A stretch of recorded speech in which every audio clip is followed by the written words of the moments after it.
The Valentine was one of Britain's most numerous tanks of the Second World War. More than 8,000 were built in total, and they served with British and Commonwealth forces across North Africa, Europe and the Pacific. New Zealand received 81 Valentine Mk.Vs in 1942. These were not combat veterans. Instead, they were delivered specifically for training, and they stayed here in New Zealand right through until 1960. What you're looking at here is something special. This Valentine Mk.V tank belongs to the National Army Museum of New Zealand, and it's one of a very small number of operational examples of its type anywhere in the world. In this first video of a two-part series, we're going to take a quick look at the tank as it moves around under its own power, and briefly discuss some aspects of the Valentine and its design. In part 2, we'll see some even more impressive footage of this vehicle, and have a deeper look at the New Zealand service of the Valentine during World War II. Make sure you like and subscribe so as not to miss part 2 when it's released.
The Valentine was originally designed as a compact three-man tank, but from the Mark III onwards, the turret was enlarged and the crew increased to 4. That meant there was now a dedicated loader alongside the commander, gunner and driver, and this change made the Valentine far more practical in combat conditions. The Mark V version seen here swapped out the earlier petrol engine for a General Motors 671 diesel.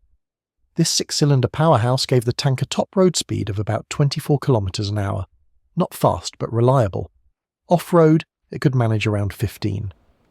With 300 litres of fuel carried in twin tanks, the Valentine's range was roughly 140 km on the road, or just over 100 cross-country. Like most tanks of its era, the Valentine was a compromise between mobility, firepower and protection. Armour thickness ranged from just 6mm on the thinnest plates, right up to 65mm on the turret front and rear. The sides of the hull carried 60mm of armour, while the top plates varied from 20mm at the front to only 10 over the engine deck. By 1942 this protection was modest, but it made the Valentine one of the most heavily armoured infantry tanks early in the war.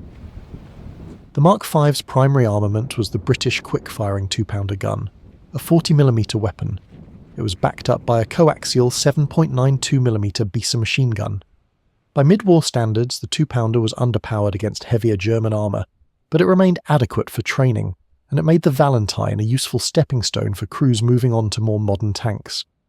The tank you see here is painted to represent one of the earlier Mark IIIs that served with New Zealand's 3rd Division in the Pacific.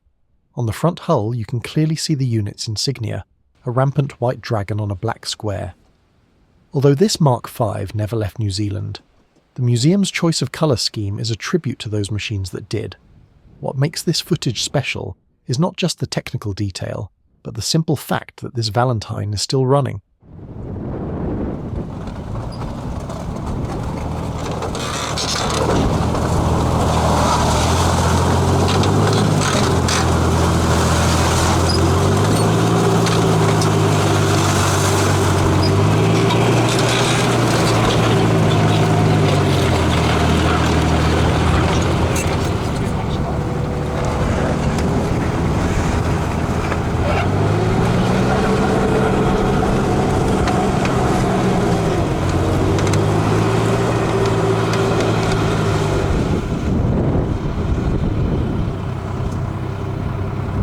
At over 17 tons, built of riveted steel, with an engine designed more than 80 years ago, it's a living link to the Second World War.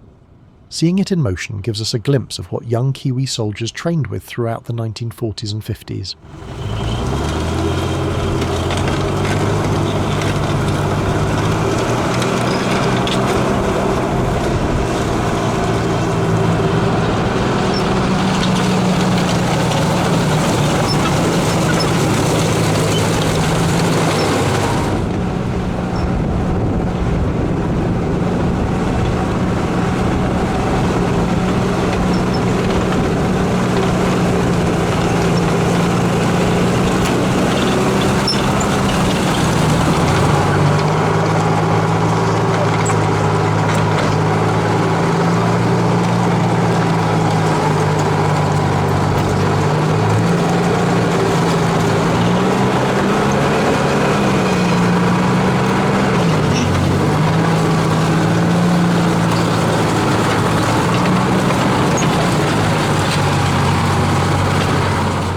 And this is only the beginning.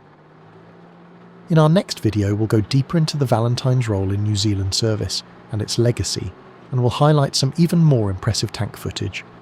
If you've enjoyed this look at the National Army Museum's Valentine Mk.V, make sure to subscribe to Steel, Steam and Diesel. Part 2 is coming soon, and you won't want to miss it.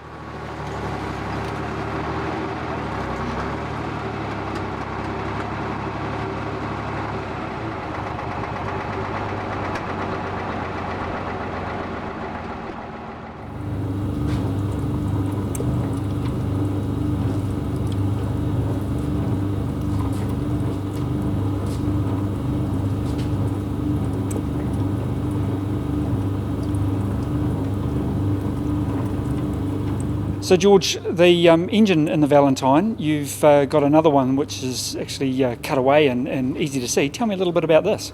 Now this is the engine out of the Mk.2 and Mk.3. I'm not sure when they changed to the Detroit engine, but the Mk.Vs of course have the Detroit engine in them. This is an AEC 6-cylinder diesel engine, and it's been a cutaway, and the cutaway was done at the EME, which is EME, Electrical Mechanical Engineers Workshop in Trentham.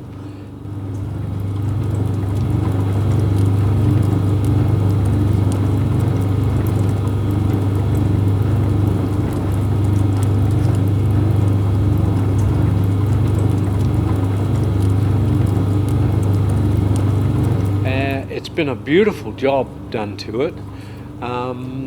Unfortunately, it was on the back of a truck heading to the tip when I said, hey, you're not taking that anywhere.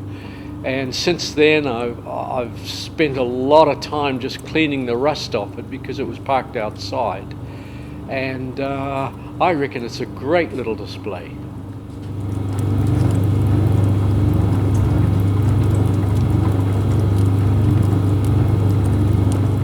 So what sort of power would one of these engines produce? I think it's about 160 horsepower, thereabouts. They weren't that powerful, but you know, with the right gears, they made the tank move along.